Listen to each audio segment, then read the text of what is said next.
Hindi humihinga si Ara.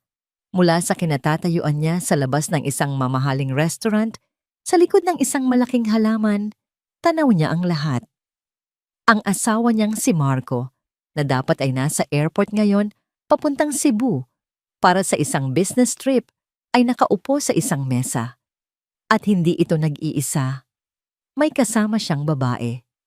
Isang babaeng hindi pamilyar kay Ara, pero kitang-kita sa itsura nito ang karangyaan at kagandahan. Nakangiti ito habang nagsasalita, at sa bawat ngiting iyon, tila may kung anong kumikirot sa dibdib ni Ara.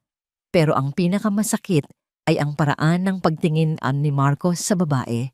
May pag-aalala, may lambing, isang tingin na matagal nang hindi ibinibigay ni Marcos sa kanya. Nakita ni Ara kung paano kumuha ng tissue si Marco at marahang pinunasan ang gilid ng labi ng babae. Isang kilos na napaka-intimate, napaka-pamilyar, pero para sa ibang tao na ginagawa. Automatikong napahawak si Ara sa kanyang tiyan. Naramdaman niya ang unti-unting panlalamig ng kanyang mga kamay habang ang luha ay nagsisimulang mamuo sa kanyang mga mata. Kaninang umaga lang, ang mga luhang ito ay dahil sa saya. Bumalik ang isip niya sa mga nangyari kaninang umaga. Sa loob ng banyo, nanginginig ang mga kamay niyang hawak ang isang maliit na puting bagay. 2 malinaw na pulang linya ang nakatatak doon. 2 linya. Positibo. Napahagulhol si Ara sa sobrang tuwa. Tinakpan niya ang kanyang bibig para pigilan ang malakas na pag-iyak, pero hindi niya mapigilan ang pagtulo ng masaganang luha. Maingat niyang inilapag ang pregnancy test sa ibabaw ng lababo at hinaplos ang kanyang tiyan na patag pa. "Nandito ka na, anak!" Bulong niya sa hangin. Ang ngiti ay hindi maalis sa kanyang mga labi. Magiging tatay na si Marco. 3 taon. 3 taon na nilang pinapangarap ito. At ngayon, sa wakas, ibinigay na. Ito na ang magiging pinakamagandang sorpresa para kay Marco pagbalik niya. Isang sorpresa na magpapatibay sa kanilang pagsasama. Ngunit ang ngiting iyon ay biglang napawi nang maalala niya ang sumunod na nangyari. Ang tawag sa telepono. Katanghalian noon. Habang abala si Ara sa pag-iisip kung paano sasabihin ang magandang balita, tumunog ang kanyang cellphone. Si Marco. Sinagot niya ito nang may pananabik. "Hello, mahal?" "Ara?" Sagot ni Marco sa kabilang linya. Ang boses niya ay formal, malamig. Parang nakikipag-usap sa isang kliyente. "Napatwag ako para sabihing may bigla ang business trip sa Cebu. Kailangan kong umalis agad." Nawala ang nangiti ni Ara. "Agad? Akala ko sa susunod na linggo pa."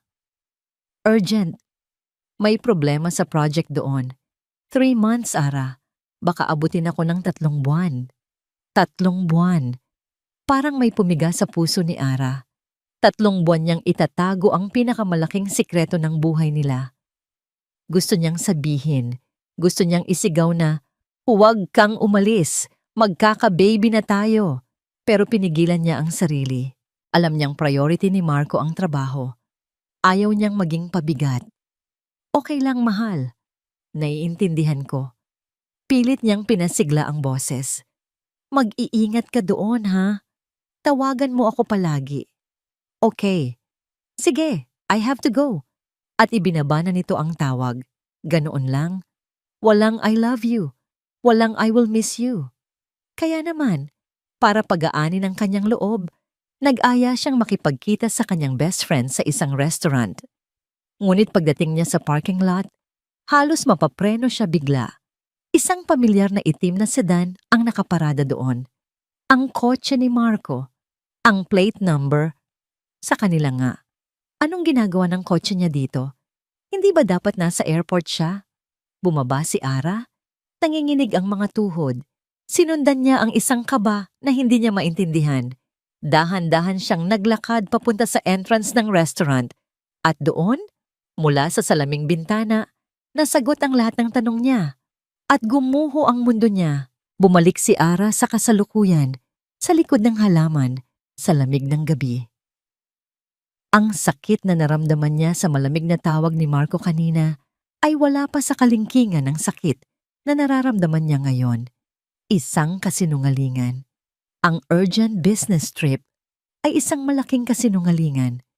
Pinunasan niya ang luhang pumatak sa kanyang pisngi. Hinigpitan niya ang hawak sa kanyang tiyan na para bang pinoprotektahan ang munting lihim sa loob nito mula sa malupit na katotohanang nasa harapan niya. Napayuko siya, hindi na makayanan ng tanawin. Sa gitna ng dilim at ng mga kumukutitap na ilaw ng syudad, isang tanong ang paulit-ulit na umaling-aungaw sa kanyang isipan. Isang tanong na puno ng sakit at pagtataka. Isang bulong na puno ng pighati ang kumawala sa kanyang mga labi. Marco, sino siya para sa'yo? Hindi alam ni Ara kung paano siya nakauwi. Ang biyahe mula sa restaurant hanggang sa bahay nila ay parang isang masamang panaginip. Ang mga ilaw ng syudad ay nagmistulang mga naglalabong mantsa sa kanyang paningin dahil sa luhang walang tigil sa pag-agos.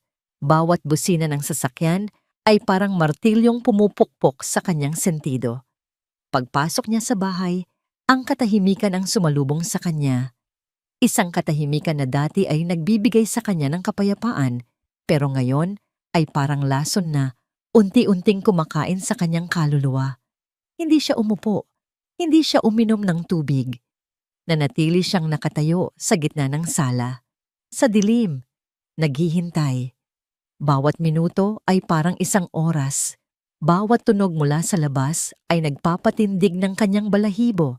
Hinihintay niya ang pagdating ng kanyang asawa, ang pagdating ng isang sinungaling.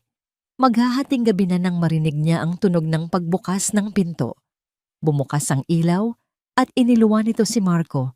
Mukhang pagod, ngunit walang bakas ng pag-aalala. "Ara, gising ka pa pala," sabi nito, habang hinuhubad ang sapatos. Hindi umimik si Ara, tinitigan niya lang ito. Ang amoy ng pabango ng babae ay bahagyang kumapit sa damit ni Marco. Isang pabangong mamahalin at matapang, hindi katulad ng sa kanya. "Bakit hindi ka pa natutulog?" tanong ulit ni Marco. Ngayon ay may bahid na ng inis sa boses. Lumapit ito sa kanya. "May problema ba?" "Saan ka galing?" tanong ni Ara. Ang boses ay kalmado, ngunit puno ng bigat. Natigilan si Marco. "Saan pa?" "Galing ako sa airport. Hinatid ko lang ang ilang mga dokumento bago..." "Huwag kang magsinungaling sa akin, Marco," putol ni Ara. At sa pagkakataong yun, narinig na ang panginginig ng kanyang boses. "Nakita kita." Nakita ni Ara ang pagbabago sa mukha ng asawa. Ang pagkukunwari ay napalitan ng pagkabigla at pagkatapos ay ng depensa. "Ara, it's not what you think," mabilis niyang sabi. Ang mga kamay ay itinaas, na parang sumusuko. "Talaga?" Mapait na tumawa si Ara. "Anong dapat kong isipin? Na ang urgent business trip mo sa Cebu ay sa isang restaurant lang pala dito sa Maynila. Na ang problema sa project ay isang magandang babae na kailangan mong subuan at punasan ng bibig."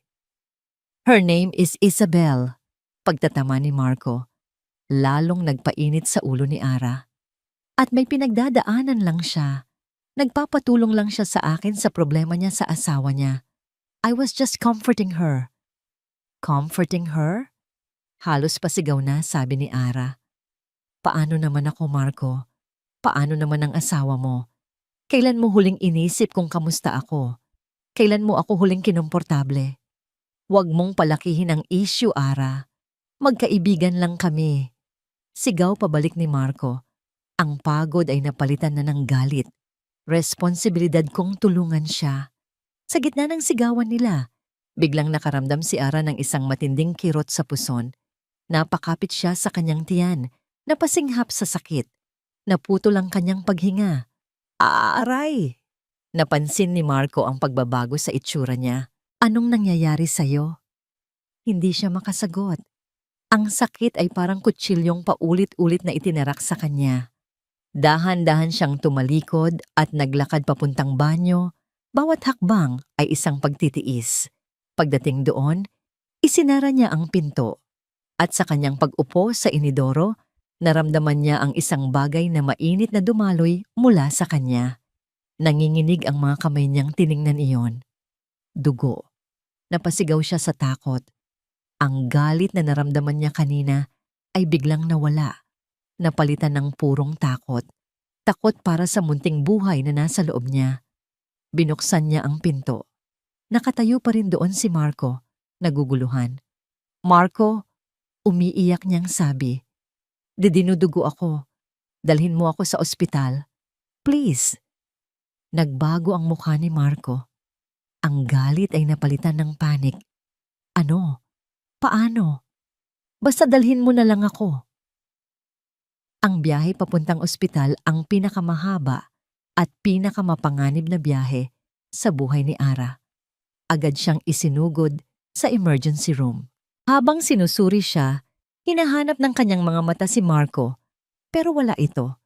Nasa labas, may kausap sa telepono. Ilang sandali pa, isang doktor ang lumapit sa kanya, isang lalaking nasa mid-30s, may maamong mukha at malumanay na boses. Dora Ara? Tanong nito. Nabasa siguro ang pangalan niya sa chart. Tumango si Ara. Ako si Dr. Rafael Villanueva. Pagpapakilala nito.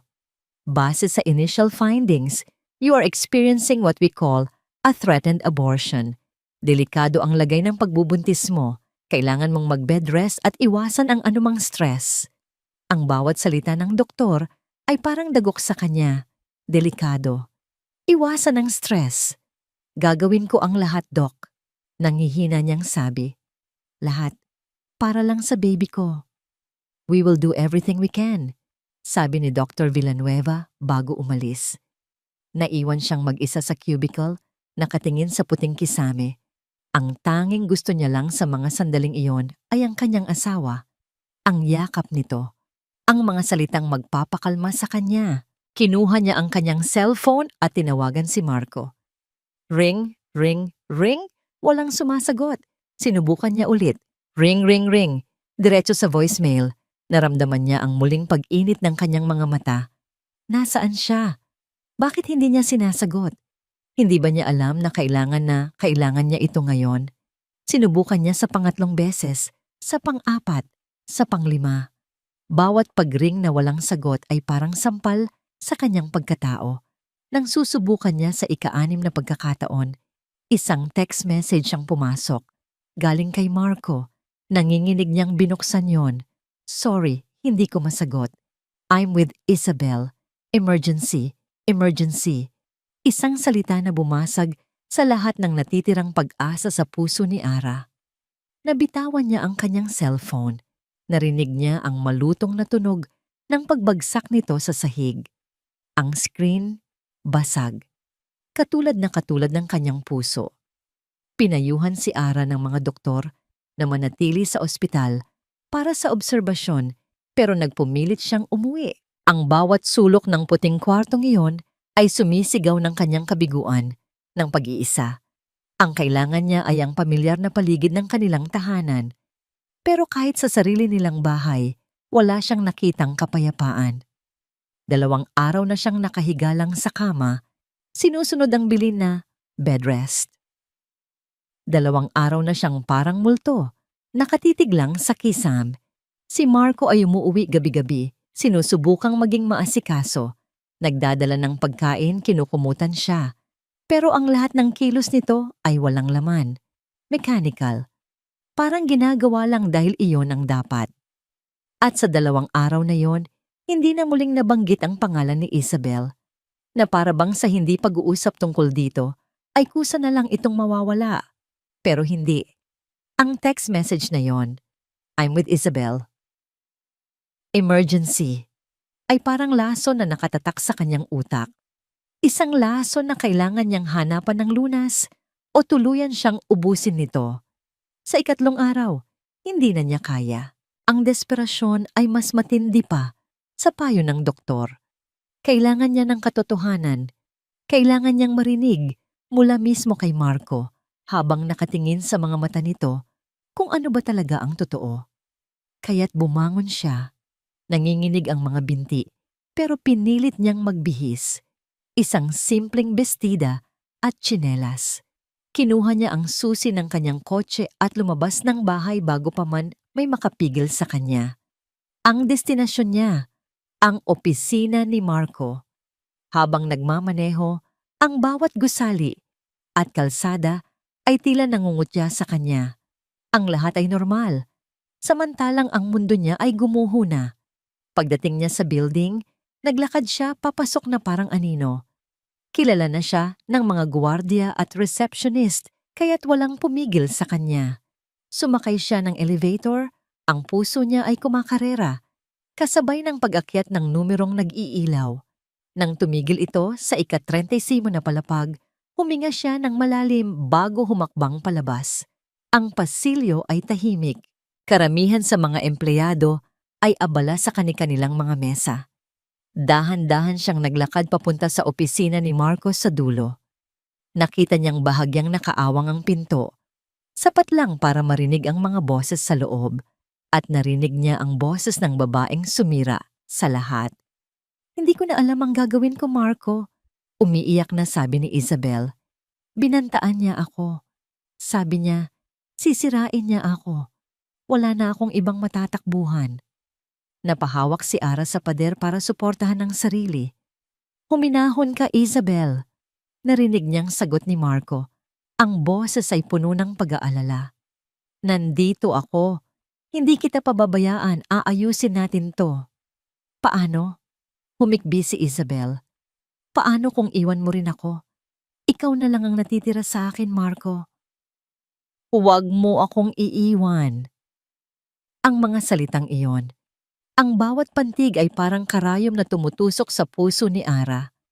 Naramdaman niya ang pamilyar na kirot sa kanyang puson, isang paalala ng panganib na sinusuong niya. Pero mas matindi ang sakit sa kanyang dibdib. Nakita niyang tumayo si Marco. "Kukuha lang ako ng tubig. Dito ka lang." Ito na ang pagkakataon niya. Nang bumukas ang pinto, mabilis na nagtago si Ara sa gilid. Lumabas si Marco at naglakad papunta sa pantry. Hindi siya napansin. Nang makalayo na ito, tinipon ni Ara ang lahat ng natitirang lakas. Humakbang siya papasok sa opisina. Nakaupo doon si Isabel. Ang mga luha ay biglang nawala na parang mahika. Nang makita siya nito, isang mapanuyang ngiti ang gumuhit sa mga labi nito. "Look who's here," sabi ni Isabel tumatayo. Ang martir na asawa. "Layuan mo ang asawa ko."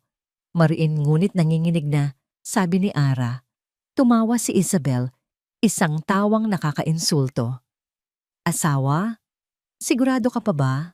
Kung makapili nga siya kung sino ang sasamahan sa emergency, ako ang pinili niya, hindi ikaw na dinudugo." Parang sinampal si Ara. Alam niya. Alam ng babaeng ito ang nangyari sa kanya. "Wala kang karapatan." "Ako ang walang karapatan?" Lumapit si Isabel. Ang mga mata ay nag-aapoy. "Ikaw ang nagnakaw sa kanya mula sa akin. Dapat sa akin siya. Itong buhay na to, dapat sa akin." "Tapos na kayo. Ako ang asawa niya." Sigaw ni Ara. Ang luha ay nagsimula ng bumagsak. "Hindi magtatagal," sagot ni Isabel. Bigla itong sumigaw. "Huwag mo akong saktan." Kahit hindi pa man siya hinahawakan ni Ara. Nagulat si Ara sa biglaang pagsigaw nito. At sa pagkalitong yon, mabilis na kumilos si Isabel. Itinulak siya nito. Hindi isang simpleng tulak, isang malakas, marahas na tulak na may intensyon. Nawalan ng balanse si Ara. Ang kanyang mga paa ay tila nawalan ng sahig. "Ah!" Ang huli niyang nakita, bago bumagsak ang kanyang likod, sa matigas na sahig, ay ang mukha ni Isabel. Isang mukha na walang bakas ng pagkagulat o takot. Isang ngingiting tagumpay. Pagkatapos ay dumating ang sakit.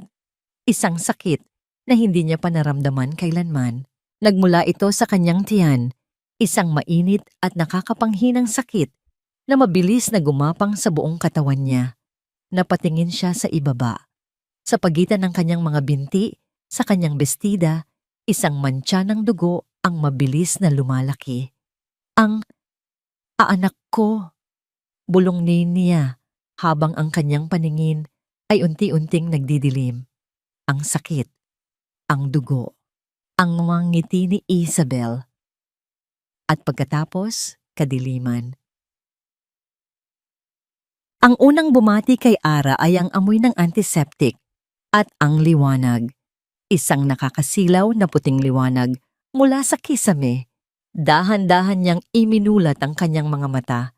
Nasa ospital na naman siya. May naramdaman siyang mainit na kamay na nakahawak sa kanya. Lumingon siya. Nakaupo sa tabi ng kanyang kama si Dr. Rafael Villanueva. Ang mukha nito ay seryoso. May lungkot sa kanyang mga mata. Tiningnan niya ito, nagtatanong, nagmamakaawa. Hindi nagsalita si Dr. Rafa. Marahan lang nitong iniling ang kanyang ulo. Isang beses lang. Pero sapat na yon. Naramdaman ni Ara ang pagguho ng lahat sa loob niya. Ang munting pag-asa na pinanghahawakan niya ay biglang naging abo. Wala na. Wala na ang anghel niya. Walang luhang pumatak. Walang sigaw na kumawala. Isang nakabibinging kahungkagan lang. Sakto namang bumukas ang pinto ng kwarto. Iniluwa nito si Marco.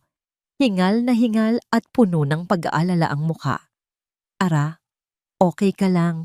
Anong nangyari? Tanong nito, lumalapit sa kanya.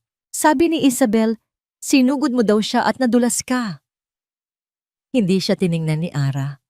Ang kanyang mga mata ay nanatiling nakatitig sa kawalan. Ang boses na lumabas sa kanyang bibig ay hindi niya halos nakilala. Malamig, walang buhay. Umalis ka. Natigilan si Marco. Ano? Umalis ka. Ulit ni Ara. Sa wakas ay ibinaling ang tingin dito. Isang tingin na puno ng yelo. Wala ka nang babalikan. Wala ka nang babalikan. Ang mga salitang yun ni Ara ay tumama kay Marco na parang isang malakas na suntok sa sikmura. Naramdaman niya ang pagkawala ng hangin sa kanyang mga baga. Nakatayo siya roon, tulala. Habang ang asawa niya ay nakatingin sa kanya na parang isa siyang estranghero. Isang kaaway. Hindi. Hindi ito ang Ara na kilala niya. Ang Ara niya ay malambing, maunawain. Ang Ara niya ay laging naghihintay, laging nakangiti. Ang babaeng nasa harapan niya ngayon ay may mga matang puno ng yelo. Isang pader na hindi niya kayang wasakin. Sinubukan niyang humakbang palapit. Ara mahal, hindi ko sinasadya. Hindi ko alam. Hindi mo alam? Isang mapait na tawa ang kumawala sa mga labi ni Ara. Alin ang hindi mo alam, Marco? Na nagsinungaling ka? O na mas pinili mong samahan ng emergency ng ibang babae habang ang asawa mo dinudugo at pwedeng mawalan ng anak? Napalunok si Marco. Ang bawat salita ay isang akusasyon na hindi niya masagot. Makipag-usap tayo ng maayos. Pakiusap niya. Ang boses ay nagmamakaawa. Sinubukan niyang abutin ang kamay ni Ara na nakapatong sa kumot. Isang kilos na dati ay nagpapahinahon dito. Ngunit sa pagkakataong ito, agad itong binawi ni Ara na para bang napaso. Ang pag-iwas na yon, ang pisikal na pagtanggi, ay mas masakit pa kaysa sa anumang sigaw. Tapos na tayong mag-usap, malamig na sabi ni Ara, muling ibinaling ang tingin sa bintana. Pinili mo siya. Panindigan mo. Iyon na ang huli niyang sinabi. Pagkatapos noon, kahit anong sabihin ni Marco, hindi na siya muling lumingon. Para siyang nagsasalita sa hangin. Isang pader na yelo ang itinayo ni Ara sa pagitan nila. Walang nagawa si Marco kundi ang lumabas ng kwarto. Ang mga salita ni Ara ay umuugong sa kanyang tainga. Sa labas ng pinto, sumandal siya sa pader. Gulong-gulo ang isip. Ano bang nangyayari? Kasalanan ko ba ito? Nagmagandang loob lang naman akong tumulong. Ang kanyang telepono ay nag-vibrate. Si Isabel, nagkita sila sa isang coffee shop malapit sa ospital. Pagdating pa lang ni Marco, humahagulgol na si Isabel sa isang sulok. Ang kanyang magandang muka ay puno ng luha at takot. Marco, sabi nito, tumayo. at agad siyang niyakap. Kamusta si Ara? Kasalanan ko to. Kasalanan ko lahat. Hindi mo kasalanan, sabi ni Marco. Hinahaplos ang likod nito. Huminahon ka. Ano ba talagang nangyari? Umupo sila. Humihikbi pa rin. Ikinuwento ni Isabel ang kanyang bersyon. Hindi ko alam. Bigla na lang siyang sumugod sa opisina. Galit na galit siya. Sinisigawan niya ako. Natakot ako, Marco. Itinulak niya ako kaya napasandal ako sa mesa. At pagkatapos, bigla na lang siyang nadulas. Hindi ko sinasadya. Maniwala ka sa akin. Habang nakikinig, ang pagkalito ni Marco ay unti-unting napalitan ng awa. Awa para kay Isabel. Ang babaeng nasa harapan niya ay mukhang takot na takot at walang kalaban-laban. Ang kwento nito ay tumugma sa galit na nakita niya sa mga mata ni Ara. Kaya pala ganun na lang ang galit niya sa akin, naisip ni Marco. Hindi niya nakontrol ang sarili niya. Hindi mo kasalanan, Isabel. Sabi niya, inabutan ito ng tissue. Aksidente ang nangyari. Ako ang dapat sisihin. Dapat kinausap ko agad si Ara. Ako ang magpapaliwanag sa kanya. Salamat, Marco. Bulong ni Isabel. Ang mga mata ay puno ng pasasalamat. Hindi ko alam ang gagawin ko kung wala ka. Umalis si Marco sa coffee shop na may bagong determinasyon. Aayusin niya ito. Papatahanin niya ang asawa niya. Hihingi siya ng tawad. Magiging maayos din ang lahat. Kinabukasan, maaga siyang pumunta sa ospital. May dalang isang malaking buke ng puting rosas, ang paborito ni Ara. Ngunit pagdating niya sa kwarto nito, nadatnan niya itong wala ng laman. Ang kama ay maayos na para bang walang nakahiga doon. Kinabahan siya. Mabilis niyang tinanong ang nurse station. Si Mrs. De Villa po ba? Sabi ng nurse. Na-discharge na po siya kaninang umaga. Ang sabi po, sa bahay na lang ng mga magulang niya, siya didiretso. Sa bahay ng mga magulang niya, hindi man lang siya sinabihan, nagmamadali siyang umuwi sa kanilang bahay. Umaasa siyang nagbibiro lang ang nurse. Umaasa siyang naroon si Ara, naghihintay. Ngunit pagpasok niya, isang mas malalim na katahimikan ang sumalubong sa kanya. Pumasok siya sa kanilang kwarto. Ang kalahati ng aparador ay wala ng laman. Ang mga gamit ni Ara sa ibabaw ng dresser. Ang kanyang mga pabango, suklay, alahas, lahat ay wala na. Umalis na nga siya. Umupo si Marco sa gilid ng kama. Ang bukay ng rosas ay nasa sahig. Ang bigat ng katotohanan ay nagsimulang dumagan sa kanya. Hindi ito isang simpleng tampuhan. Seryoso si Ara. Sa sumunod na linggo, sinubukan niya ang lahat. Tumawag siya ng paulit-ulit pero hindi nito sinasagot. Nag-text siya ng mahahabang mensahe ng paghingi ng tawad pero walang reply. Pumunta siya sa bahay ng mga magulang nito pero ang sabi lang ng biyenan niya, bigyan mo muna siya ng panahon, Marco. Isang hapon, pag-uwi niya mula sa trabaho, may nakita siyang isang malaking brown envelope sa ibabaw ng kanilang center table. Ang pangalan niya ang nakasulat. Nanginginig ang mga kamay niyang binuksan yon. Sa loob, may mga papeles, mga legal na dokumento. Sa pinakaitaas, nabasa niya ang mga salitang gumimbal sa kanya. Petition for annulment. Binitiwan niya ang mga papel na parabang napapaso. Kumalat ang mga ito sa sahig. Ang mga salitang psychological incapacity, irreconcilable differences ay sumasayaw sa kanyang paningin. At sa dulo ng isa sa mga pahina, nakita niya ang isang pamilyar na pirma. Ang pirma ni Ara. Malinaw. Pinal. Napaupo si Marco sa sahig, sa gitna ng mga nagkalat na papel. Hindi. Hindi pwede. Ito ba ang sinasabi niyang panindigan mo? Ito ba ang parusa niya? Ang basta na lang pag-alis? Ang pagtatapos ng kanilang pagsasama sa pamamagitan lang ng isang piraso ng papel? Dinampot niya ang kanyang cellphone at muling tinawagan si Ara. Sa pagkakataong ito, sinagot nito. Ara, sabi niya kaagad. Ang boses ay desperado. Natanggap ko na. Ano to? Nagbibiro ka lang, di ba? Isang paraan para takutin ako? Isang sandaling katahimikan ang sumunod sa kabilang linya. Pagkatapos ay nagsalita si Ara. Ang boses ay kalmado, na parang nakikipag-usap sa isang business associate. Walang biro, Marco. Seryoso ako. Pumirma ka na lang para mapadali ang lahat. Mapadali? Hindi makapaniwalang ulit ni Marco. Ganoon lang ba kadali sa'yo na itapon ang 3 taon natin? Dahil lang sa isang pagkakamali? Ara, nagkamali ako, oo. Aaminin ko. Pero hindi sapat na dahilan yon para sirain mo ang pamilya natin. Pamilya? Narinig ni Marco ang pait sa boses ni Ara. Anong pamilya, Marco? Yung pamilyang binuo mo kasama siya? O yung pamilyang winasak mo nung araw na pinili mo siya kaysa sa akin at sa anak natin? Hindi ko pinili si Isabel. Giit ni Marco. Tinulungan ko lang siya. Paulit-ulit na lang tayo, Marco.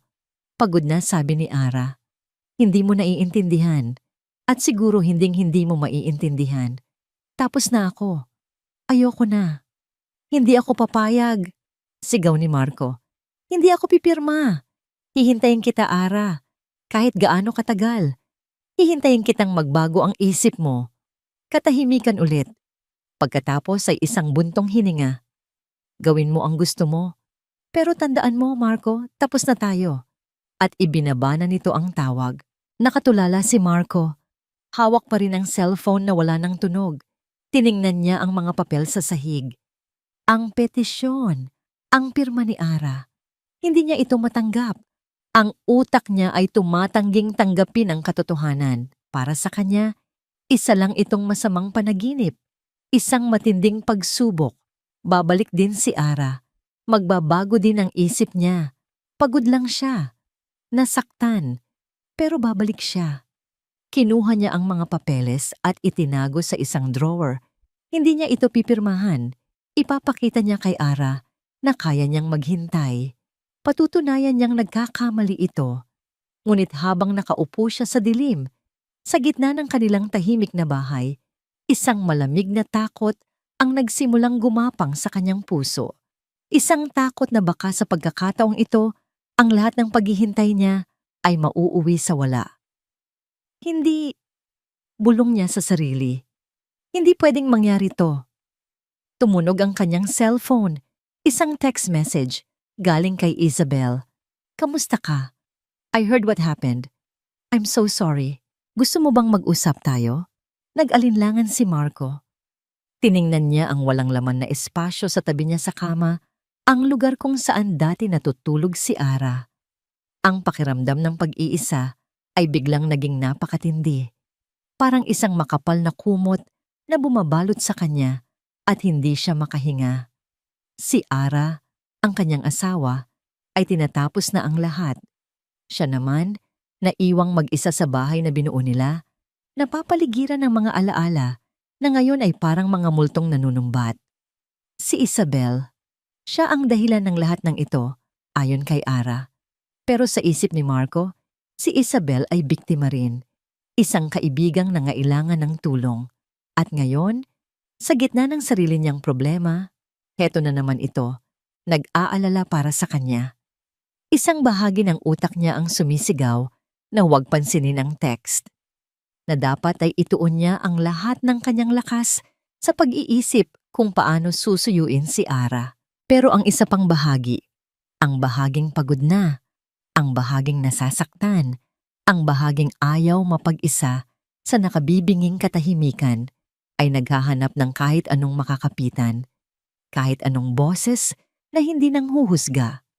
Bago pa man siya makapag-reply, muling tumunog ang kanyang cellphone. Tumatawag na si Isabel. Ang pangalan nito ay kumikinang sa screen, isang imbitasyon palayo sa sakit na nararamdaman niya. Pinanood niya lang ito habang nagri-ring. 1, 2, 3. Ang bawat ring ay parang isang tanong.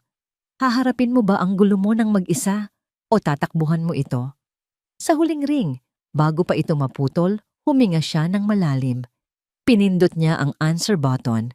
Inilapit niya ang telepono sa kanyang tainga. Ang bigat ng buong mundo ay tila pasan niya. Ang boses na lumabas sa kanyang bibig ay halos hindi na niya makilala. Pagod, basag, puno ng pagsuko. Hello? Ilang buwan na ang lumipas. Ang sakit ay naroon pa rin. Isang pilat sa puso ni Ara na marahil ay hinding-hindi na mawawala. Ngunit hindi na ito isang bukas na sugat na patuloy na dumudugo. Ngayon, isa na lang itong paalala. Isang paalala ng kanyang katatagan. Nakatira na siya ngayon sa isang maliit na apartment na siya mismo ang nagbabayad. Malayo ito sa malaking bahay na ibinahagi niya kay Marco. Pero dito, sa apat na sulok ng kanyang bagong simula, nakahanap siya ng kapayapaan na matagal nang ipinagkait sa kanya. Ngayong hapon, abala siya sa pag-aayos ng huling kahon ng kanyang mga gamit.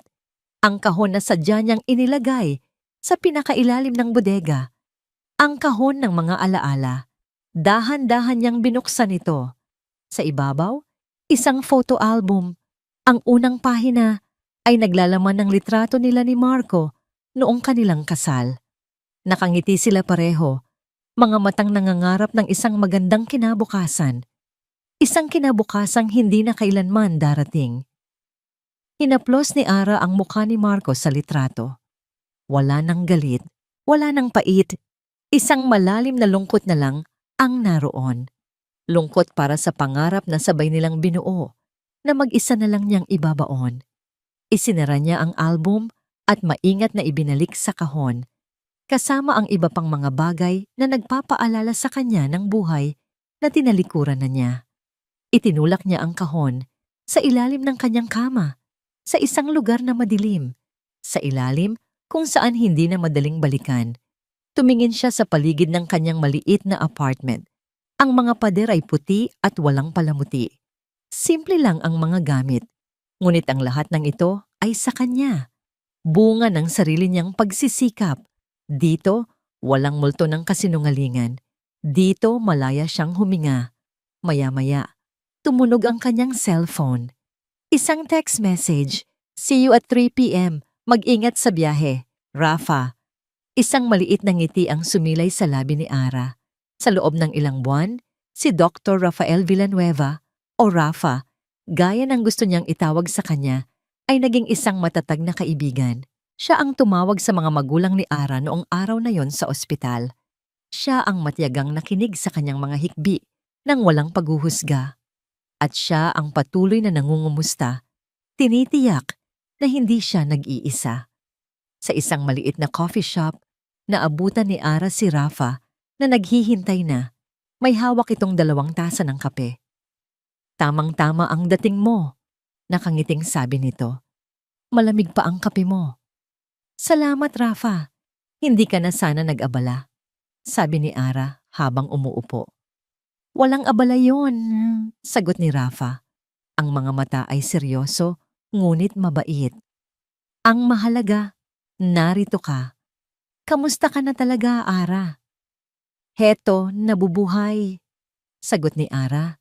Isang sagot na naging standard na niya. Hindi lang nabubuhay, pagtatama ni Rafa. Nagsisimula kang muli at iyan ang pinakamahalaga. May kinuha itong isang folder mula sa kanyang bag at inilapag sa mesa. Naalala mo nung huli tayong mag-usap? Nabanggit mo na pangarap mo talagang maging doktor bago ang lahat. Tumango si Ara, biglang kinabahan. Oo, pangarap na matagal ko nang kinalimutan. Hindi pa huli ang lahat para balikan ang mga pangarap, Ara. Marang sabi ni Rafa. Binuksan nito ang folder. Sa loob, mga polyeto para sa mga medical refresher courses at postgraduate internships. Pinabayaan mo ang lisensya mo pero hindi ibig sabihin noon, tapos na. Pwede kang mag-aral ulit. Pwede mong ipagpatuloy. Tinitigan ni Ara ang mga papel. Ang mga salitang cardiology, pediatrics, internal medicine ay tila tumatalon sa kanya. Isang pinto sa isang buhay na akala niya ay permanenteng nakasara na. Sa tingin mo, kaya ko pa? Nanginginig niyang tanong. Kaya mo. Walang pag-aalinlangang sabi ni Rafa. Tinitigan siya nito ng diretso sa mata. It's never too late to start again, Dr. Ara. Dr. Ara, matagal na mula nang may tumawag sa kanya niyan. Ang tunog niyon ay nagbigay sa kanya ng isang kakaibang lakas, isang pag-asa.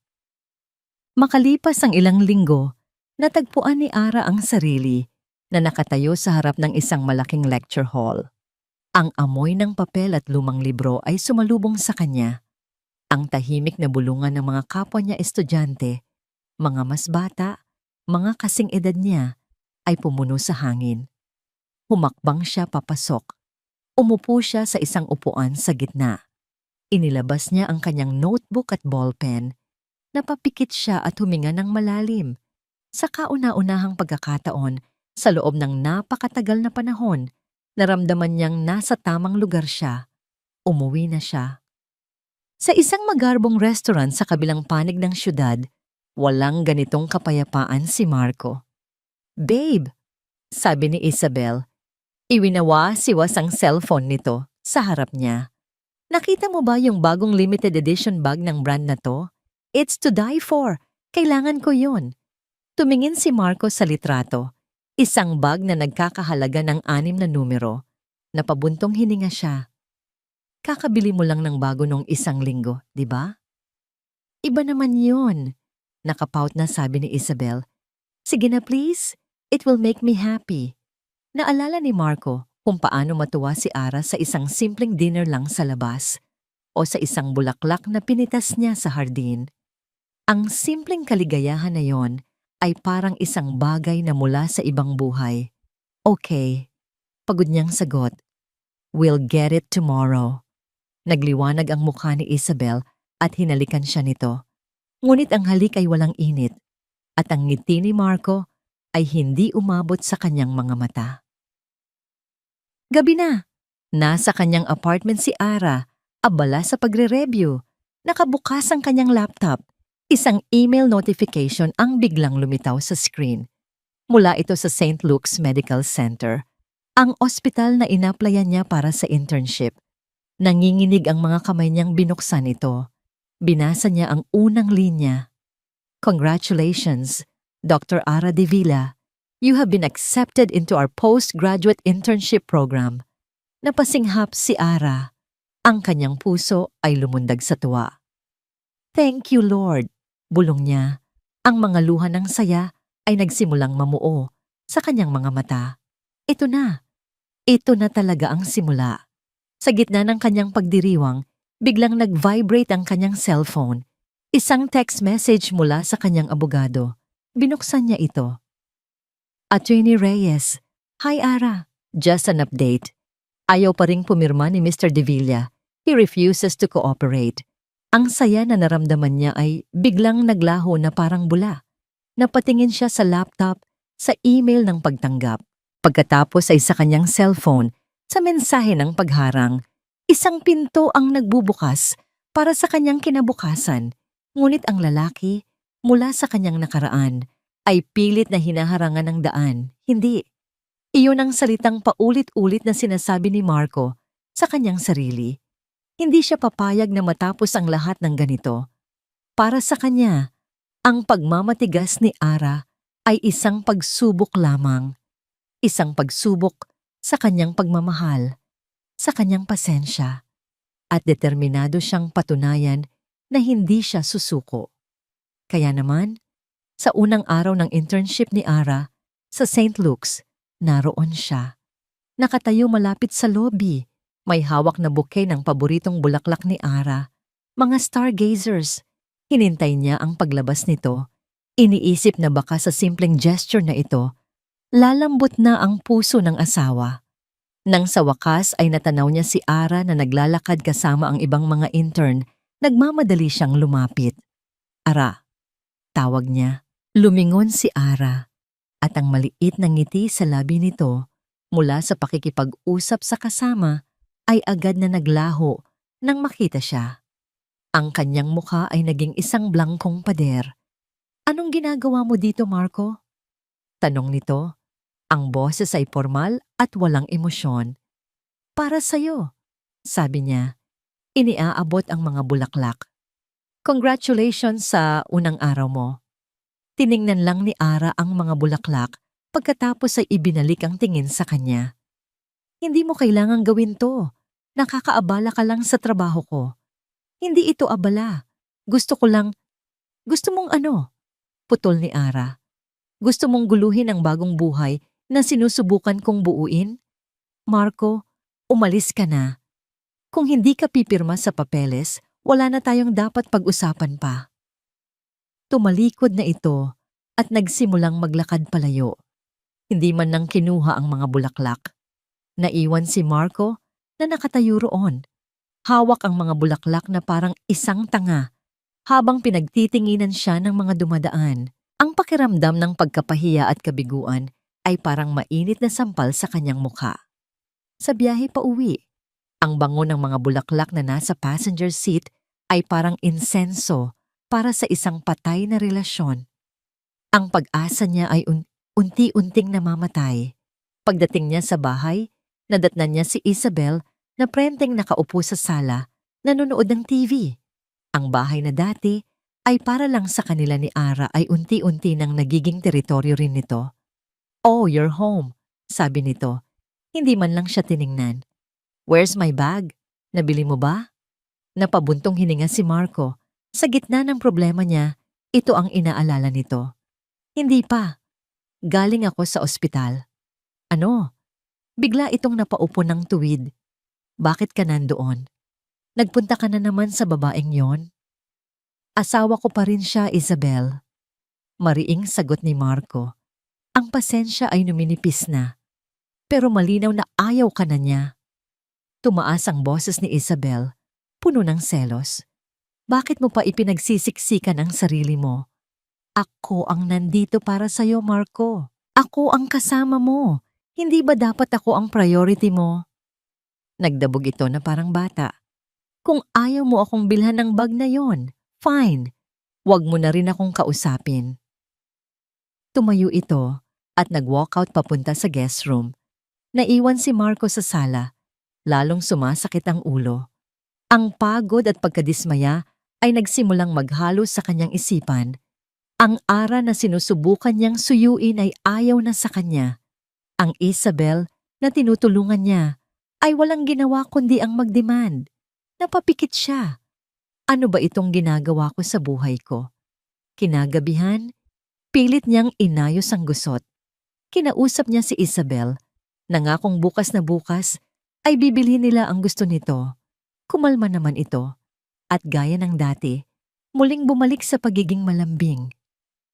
Habang nasa kusina si Marco para kumuha ng tubig, narinig niyang may kausap si Isabel sa telepono sa loob ng kwarto nito. Ang pinto ay bahagyang nakaawang. Hindi niya sinasadyang makinig, ngunit ang malakas at masayang boses ni Isabel ay dinig na dinig hanggang sa kinatatayuan niya. "Oo girl, effective talaga." Tumatawang sabi ni Isabel sa kausap. "Ang dali niyang mauto. Konting iyak lang, bigay lahat. Bukas, makukuha ko na yung bagong limited edition. Ang galing, di ba?" Natigilan si Marco. Ang baso ng tubig na hawak niya ay halos mabitawan niya. Ang dali niyang mauto. Konting iyak lang, bigay lahat. Ang mga salitang yon ay parang isang malakas na kulog na yumanig sa kanyang buong pagkatao. Dahan-dahan siyang sumandal sa pader. Ang puso niya ay biglang kumabog ng malakas. Biglang nag-flashback sa isip niya ang lahat. Ang mga hikbi ni Isabel sa coffee shop. Ang kwento nito tungkol sa panunugod ni Ara. Ang mga pagkakataong bigla itong iiyak tuwing may hihilingin. Naalala niya ang mga salita ni Ara. "Pinili mo siya." Noon, ang mga salitang iyon ay parang isang di makatarungang akusasyon. Pero ngayon ang mga salitang iyon ay nagsimulang magkaroon ng ibang kahulugan. Paano kung tama si Ara? Paano kung lahat ng ito ay isang malaking pag-arte lang? Isang malamig na pakiramdam ang gumapang sa kanyang likuran. Ang pakiramdam ng isang taong nalinlang. Ang pakiramdam ng isang taong ginawang tanga. Dahan-dahan siyang bumalik sa sala. Ang mga paa ay tila walang bigat. Umupo siya sa sofa, nakatitig sa kawalan. Ang tawanan ni Isabel mula sa kabilang kwarto ay hindi na musika sa kanyang pandinig. Isa na itong ingay, isang ingay na puno ng panloloko. Ang mga maliliit na bagay na dati ay hindi niya pinapansin ay biglang naging malinaw. Ang mga mamahaling regalo na hinihingi nito, ang mga biglaang emergency na laging nangangailangan ng pera. Ang kawalan nito ng interes sa anumang problema niya, maliban na lang kung may kapalit. Ang kwento nito tungkol sa nangyari sa opisina. Bakit niya iyon pinaniwalaan ng walang pag-aalinlangan? Dahil ba umiiyak ito? Dahil ba yun ang mas madaling paniwalaan kaysa sa katotohanang baka ang sarili niyang asawa ang nasaktan ng husto? Isang tanong ang biglang sumulpot sa kanyang isip. Isang tanong na matagal na dapat niyang itinanong. Ano na nga ba ang nangyari sa divorce case ni Isabel? Sinabi nitong tinutulungan niya ito, pero sa loob ng ilang buwan, wala na itong nabanggit tungkol doon. Ang tanging bukang-bibig nito ay shopping, bakasyon, at mga party. Kinapa ni Marco ang kanyang cellphone sa bulsa. Nanginginig ang kanyang mga daliri habang hinahanap ang numero ng kanyang personal assistant at pinagkakatiwalaang tao, si David. Lumabas siya papunta sa balkonahe, tinitiyak na walang makakarinig. Ang malamig na hangin ng gabi ay humampas sa kanyang mukha, ngunit hindi nito napawi ang apoy ng pagdududa na nagsisimulang mag-alab sa loob niya. Pinindot niya ang call button nang sumagot si David sa kabilang linya. Ang boses ni Marco ay seryoso at walang bahid ng pag-aalinlangan. David, panimula niya, ang kanyang mga mata ay nakatutok sa madilim na syudad sa ibaba. May ipapagawa ako sa iyo, isang bagay na napaka-importante at kumpidensyal. Ano po iyon, sir? Huminga ng malalim si Marco. Ang mga salitang lalabas sa kanyang bibig ang magdidikta kung ang huling ilang buwan ng kanyang buhay ay totoo o isang malaking kasinungalingan. Gusto kong imbestigahan mo ang lahat tungkol sa divorce case ni Isabel De Leon, ang asawa niya, ang mga dahilan, ang settlement, lahat. Lahat po, sir? Oo, David, maring sabi ni Marco. Lahat. Ang mga sumunod na linggo ay naging isang pamilyar ngunit bagong routine para kay Ara. Gigising siya bago pa man sumikat ang araw, mag-aaral habang nagkakape, at papasok sa ospital na may bagong sigla. Ang pagod sa mahabang duty ay napapalitan ng isang kakaibang kasiyahan. Ang kasiyahan na muling maging kapaki-pakinabang, na muling gawin ang bagay na pinakamamahal niya. Sa ospital, si Rafa ay naging higit pa sa isang kaibigan. Isa siyang mentor, isang gabay. Matiyagan itong sinasagot ang kanyang mga tanong. Tinuturuan siya sa mga komplikadong kaso at binibigyan siya ng kumpiyansa na kailangan niya. Gutom na ako, sabi ni Ara isang tanghali, habang sabay silang naglalakad papuntang kantin. Feeling ko kaya kong kumain ng isang buong baka, tumawa si Rafa. Ganyan talaga. Paggaling sa 36-hour duty. Sige, treat ko na ang baka mo. Habang kumakain sila, ang kanilang usapan ay magaan at puno ng tawanan. Ikinuwento ni Ara ang isang nakakatawang pasyente. Ikinuwento naman ni Rafa ang isang pagkakamali niya noong intern pa lang siya. Sa gitna ng tawanan nila, nagtama ang kanilang mga mata. Isang segundo lang iyon. Pero sapat na para maramdaman ni Ara ang isang pamilyar, ngunit bagong kaba sa kanyang dibdib. Isang init na matagal nang hindi niya naramdaman. Sa kauna-unahang pagkakataon, sa loob ng napakatagal na panahon, naramdaman niyang posible palang sumaya muli. Ngunit ang mga sandali ng kapayapaan ay sadyang mailap. Isang boses ang biglang pumunit sa masayang ingay ng kantin. Isang boses na kilalang-kilala ni Ara. Isang boses na nagdudulot ng lason. Ayan pala, ang mga agaw ng asawa. Natigilan ng lahat. Ang mga kutsara at tinidor ay huminto sa ere. Ang lahat ng mata ay napunta sa direksyon ng nagsalita. Nakatayo sa entrance ng kantin si Isabel, nakasuot ng isang mamahaling bestida at itim na sunglasses na parabang isang artista. Nakaturo ang daliri nito, diretso kay Ara. Naramdaman ni Ara ang pag-init ng kanyang mga pisngi at tenga. Ang lahat ng mata sa kantin ay nasa kanya. Gusto niyang magpalamon sa lupa. "Anong ginagawa mo dito?" Mahinang tanong ni Ara. Ang boses ay nanginginig. Naglakad si Isabel palapit sa kanilang mesa. Ang bawat hakbang ay puno ng drama. "Anong ginagawa ko dito? Tinatanong ko lang naman kung masarap ba ang pagkain mo, Ara? Masarap bang kumain habang may sinisira kang pamilya?" "Isabel, tumigil ka na," sabi ni Ara, sinusubukang kontrolin ang sarili. "Bakit ako titigil?" Lalong lumakas ang boses ni Isabel. "Para magawa mo ulit ang ginawa mo sa akin? Ang agawin ang lalaking pinakamamahal ko? Hindi ka pa ba nakontento? Sinira mo na ang buhay ko. Ngayon pati trabaho mo. Dinadamay mo sa kalandian mo." Tumayo si Rafa.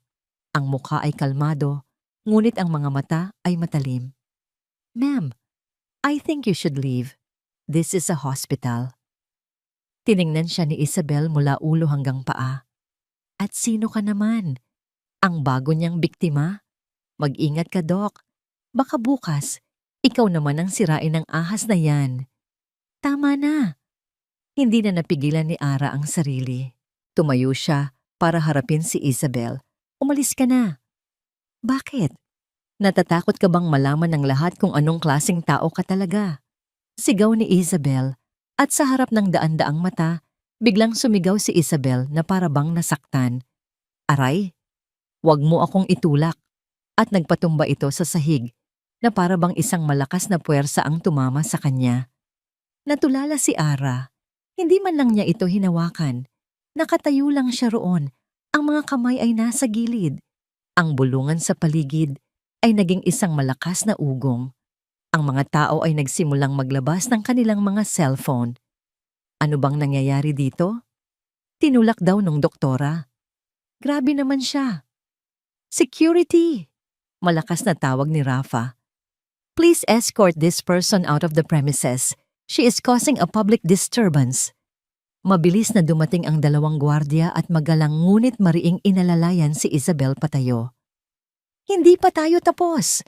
Nagwawalang sigaw ni Isabel habang kinakaladkad palayo. "Makikita mo, pagsisisihan mo to!"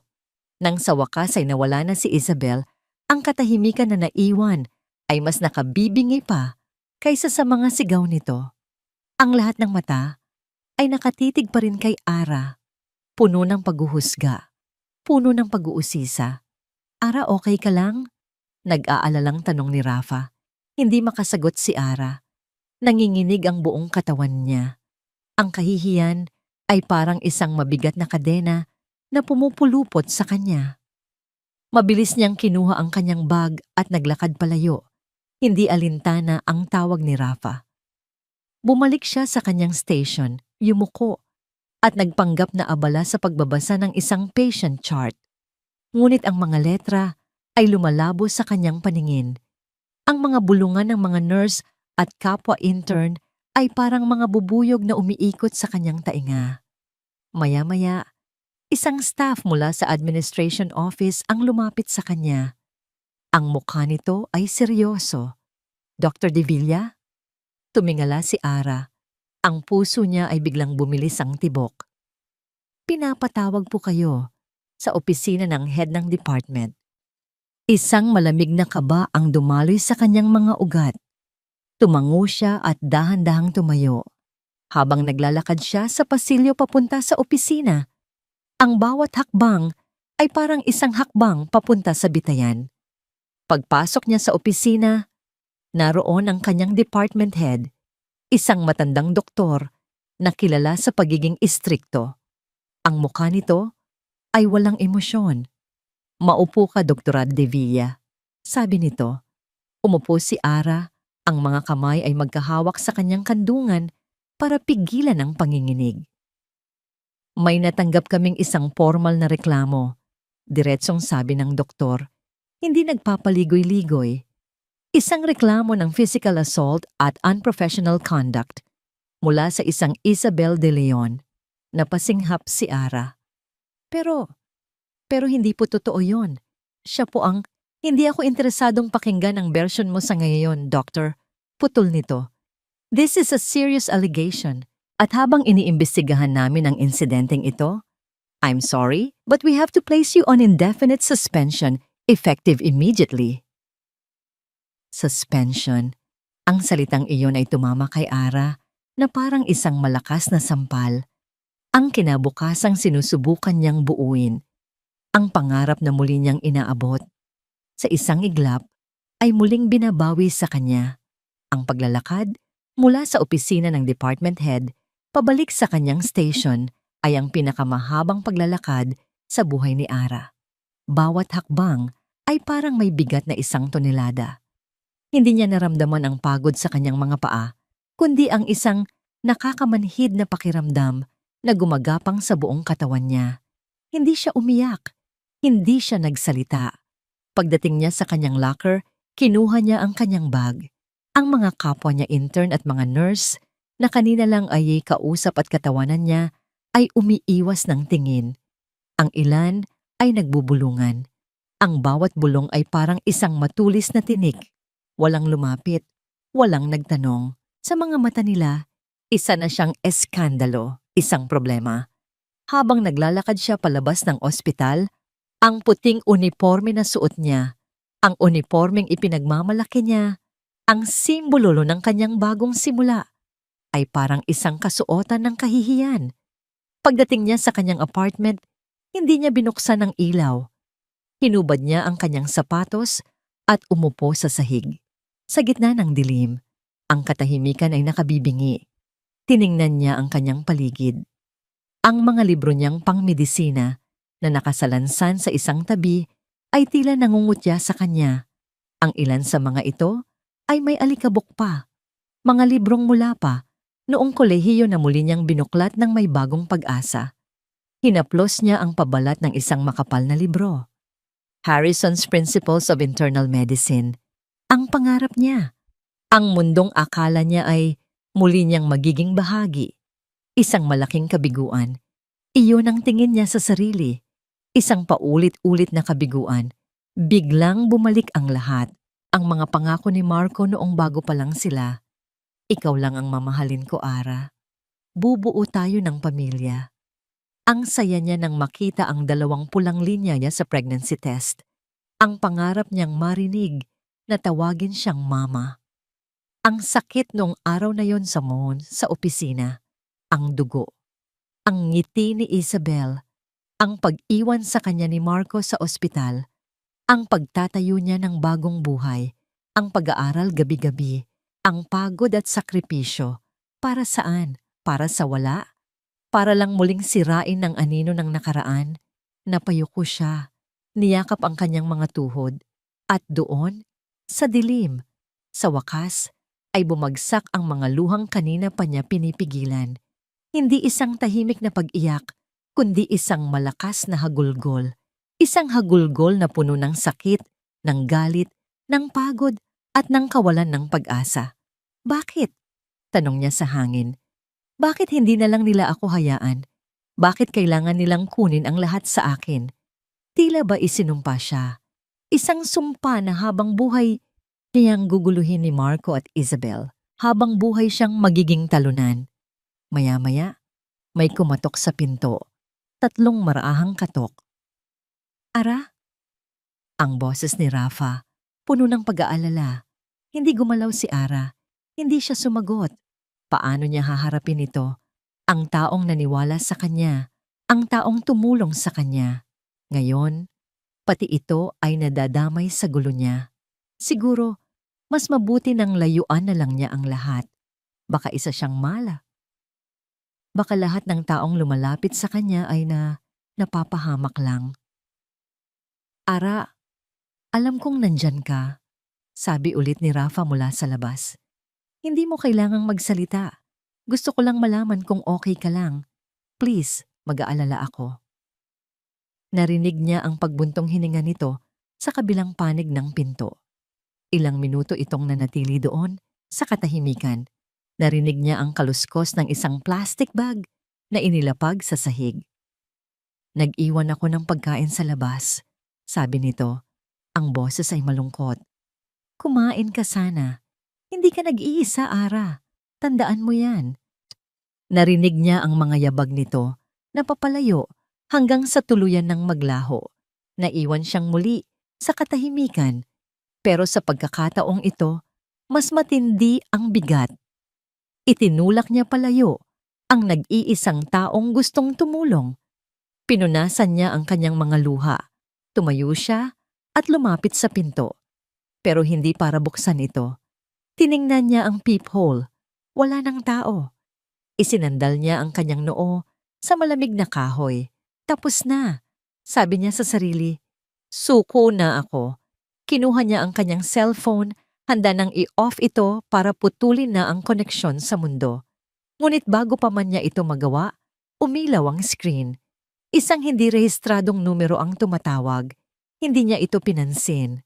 Marahil isa lang itong telemarketer o maling numero. Hinayaan niyang magring ito hanggang sa mamatay. Ngunit pagkatapos ng ilang segundo, tumawag ulit ito. Ang parehong numero. May kung anong nag-udyok sa kanya. Isang maliit na kuryosidad sa gitna ng kanyang kawalan ng pakialam. Dahan-dahan, pinindot niya ang answer button. Inilapit niya ang telepono sa kanyang tainga nang walang imik. "Hello?" Isang nanginginig na boses ng isang lalaki ang naririnig niya mula sa kabilang linya. Isang boses na hindi pamilyar, tila nag-aalangan. Hindi pa rin sumagot si Ara. "Hello po, si Dr. Ara de Villa po ba ito?" "Sino to?" Sa wakas ay tanong ni Ara. Ang boses ay paos dahil sa pag-iyak. Ilang sandali itong natahimik na para bang nag-iipon ng lakas ng loob. Ara, pasensya na po sa abala," sabi ng lalaki. "Ako po yung janitor sa building ni Sir Marco. May nakita po ako noong araw na yon. Ilang araw nang balisa si Marco. Sa umaga, pinipilit niyang maging normal. Nakikipag-usap siya kay Isabel.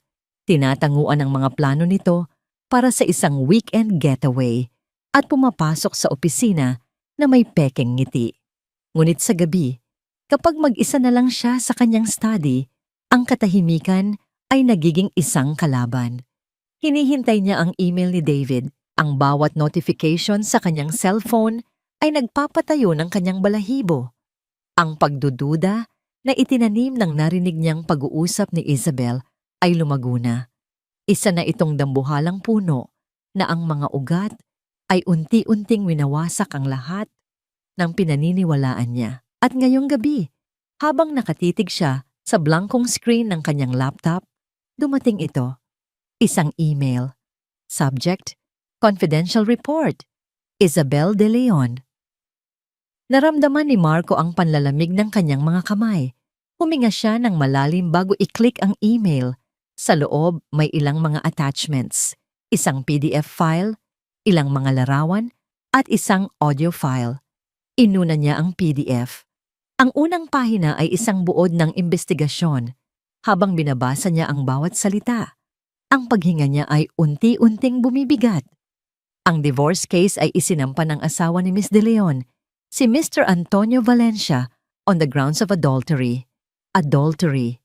Si Isabel ang nakikiapid, hindi siya ang biktima. Natuklasan ni Mr. Valencia ang relasyon ni Miss De Leon sa isang business tycoon. Si Miss De Leon ang unang nag-leak ng istorya sa media. Pinalabas na siya ang biktima para makuha ang simpatya ng publiko at makakuha ng mas malaking settlement. Napahawak si Marco sa kanyang bibig.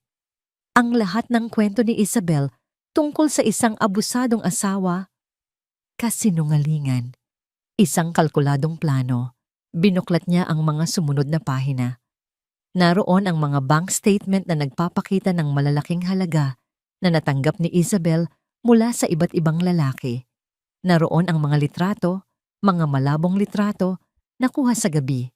Ngunit malinaw pa rin si Isabel. May kasamang ibang lalaki. Pumapasok sa isang hotel. Ang bawat ebidensya ay isang pako na ibinabaon sa kabaong ng kanyang tiwala. Naramdaman niya ang pagnanais na masuka. Ang babaeng tinulungan niya, ang babaeng ipinagtanggol niya laban sa sarili niyang asawa, ay isa palang ahas. At pagkatapos, nakita niya ang huling attachment.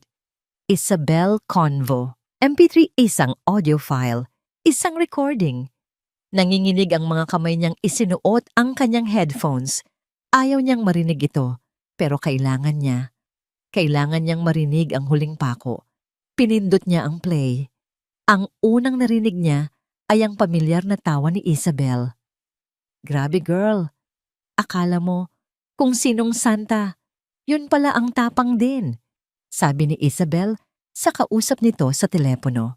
Base sa kalidad ng audio, ito ay isang lihim na recording. Anong ginawa mo? Tanong ng boses ng isang babae. Ayun, sinugod ako sa opisina ni Marco. Ang drama. Layuan mo ang asawa ko. Ganon-ganon. Ginaya ni Isabel ang boses ni Ara sa isang nakakainis na paraan na sinundan ng isa pang malutong na tawa. Siyempre, umarte din ako. Iyak-iyakan effect. Naramdaman ni Marco ang paninikip ng kanyang dibdib. Ito ang araw na yon. Ang araw na gumuho ang lahat. Tapos, siyempre kailangan kong tapusin ang eksena. Diba? Habang nag-e-eskandalo siya, sinigawan ko siya na tinutulak niya ako. Tapos, boom! Nagkaroon ng isang sandaling paghinto bago nagpatuloy si Isabel. Ang boses ay puno ng pagmamalaki. Isang tulak lang, tapos ang problema. Isang tulak lang, tapos ang problema. Ang mga salitang iyon ay parang isang bala na tumagos sa bungo ni Marco. Nanlaki ang kanyang mga mata sa gulat. OMG! Grabe ka! Paano yung baby? Kasalanan ba niya yon? Sino bang nagsabing magpunta siya doon? Saka mas maganda na rin yon, di ba? At least wala nang sabit. Akin na ulit si Marco. Isang iyak ko lang naman. Paniwalang paniwala na sa akin yung tanga na yon. Tanga. Tinawag siyang tanga. Biglang hinablot ni Marco ang headphones mula sa kanyang mga tainga na para bang ang mga ito ay nag-aapoy. Hindi na niya kayang makinig pa. Ang audio ay nagpatuloy sa pag-play. Isang maliit at demonyong tunog mula sa speakers ng laptop, ngunit hindi na niya ito maintindihan. Ang tanging umuugong sa kanyang utak ay ang mga huling salita ni Isabel. Isang tulak lang, tapos ang problema, wala nang sabit. Tanga. Biglang nag-flashback sa isipan niya ang mukha ni Ara sa ospital. Ang mga matang walang buhay, ang malamig na boses. Wala ka nang babalikan. Ang sakit, ang pagdurusa. Hindi lang yun dahil sa pagtataksil niya. Iyon ay dahil sa isang krimen, isang karahasan. At siya, ang tanga. Siya pa ang nagtanggol sa kriminal. Siya ang kumampi sa ahas. Isang malakas na sigaw ng galit at pagsisisi ang kumawala mula sa lalamunan ni Marco. Isang sigaw na nagmula sa kaibuturan ng kanyang kaluluwa. Itinayo niya ang kanyang kamay at sa isang bagsak, hinampas niya ang lahat ng nasa ibabaw ng kanyang mesa. Ang laptop ay tumilapon sa sahig.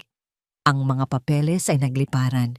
Ang isang babasaging paperweight ay nabasag sa libo-libong piraso, katulad ng kanyang puso. Sumandal siya sa kanyang upuan, humihingal. Ang mga luha ng galit at matinding pagsisisi ay nagsimulang mamuo sa kanyang mga mata. Hindi niya pinatay ang anak niya, pero hinayaan niyang mamatay ito. Hindi niya itinulak si Ara, pero hinayaan niyang masaktan ito. Pinaniwalaan niya ang isang kasinungalingan dahil iyon ang mas madali. Mas madaling isisi kay Ara ang galit nito kaysa harapin ang sarili niyang pagkukulang. Ang bawat text message ni Ara na hindi niya sinagot, ang bawat tawag na hindi niya pinansin noong nasa ospital ito, lahat ay bumalik sa kanya na parang libo-libong sampal. Siya ang nagbigay kay Isabel ng kapangyarihan para saktan si Ara. Siya ang nagbigay ng armas sa kalaban. Sa wakas, bumagsak ang mga luha, hindi tahimik, isang pag-iyak ng isang lalaking nawalan ng lahat lalo na ng respeto para sa sarili. Isinubsob niya ang kanyang mukha sa kanyang mga nanginginig na kamay, ang kanyang mga balikat ay nayayanig sa bawat hikbi. Bigla niyang naalala ang nangyari sa ospital kamakailan. Ikinuwento ni Isabel habang tumatawa na nag-eskandalo na naman daw si Ara at nasuspinde ito. At siya, ang tanga, naniwala na naman. Ngayon, alam na niya. Isa na namang kasinungalingan, isa na namang pag-arte. At si Ara, ang asawa niya, ang babaeng nangakong mamahalin at poprotektahan niya, ay muling nasasaktan ng mag-isa dahil sa kanya. Kailangan niyang sabihin sa kanya, kailangan niyang malaman ni Ara ang totoo. Kahit hindi na siya nito patawarin, kahit kamuhian pa siya nito habang buhay. Utang niya ito sa asawa niya at sa anak nilang hindi man lang nasilayan ang mundo. Mabilis siyang tumayo at sinimulang hanapin ang kanyang cellphone sa gitna ng mga nagkalat na gamit sa sahig. Nakita niya itong tumilapon malapit sa nabasag na paperweight. Dinampot niya ito. Ang screen ay may lamat, ngunit gumagana pa. Nanginginig ang kanyang mga daliri habang pinipindot ang pangalan ni Ara sa kanyang contacts. Ang pangalang mahal ko na hindi niya pinalitan. Isang masakit na paalala ng dating sila. Pinindot niya ang call button. Nagring ito. 1, 2, 3. Sa bawat ring lalong bumibigat ang kanyang dibdib. Iniisip niya, paano kung hindi nito sagutin? Paano kung, gaya ng dati, ay baliwalain lang siya nito?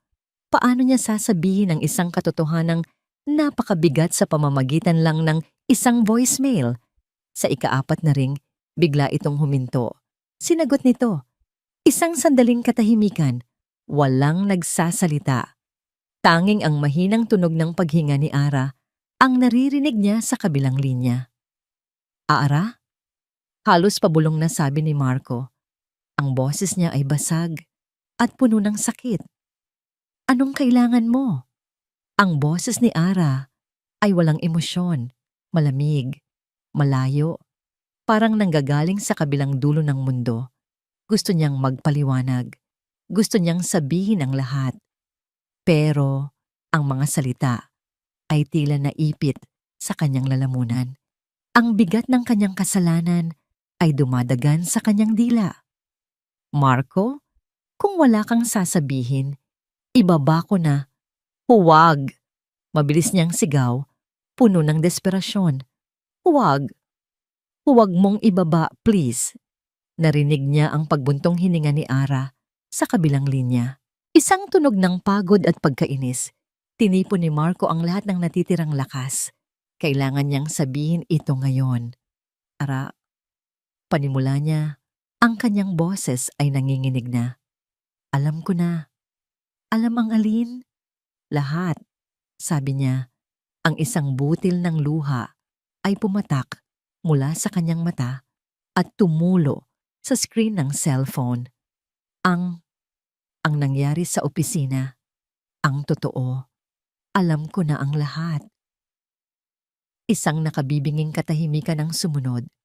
Walang imik mula kay Ara. Kahit ang paghinga nito ay hindi na niya marinig.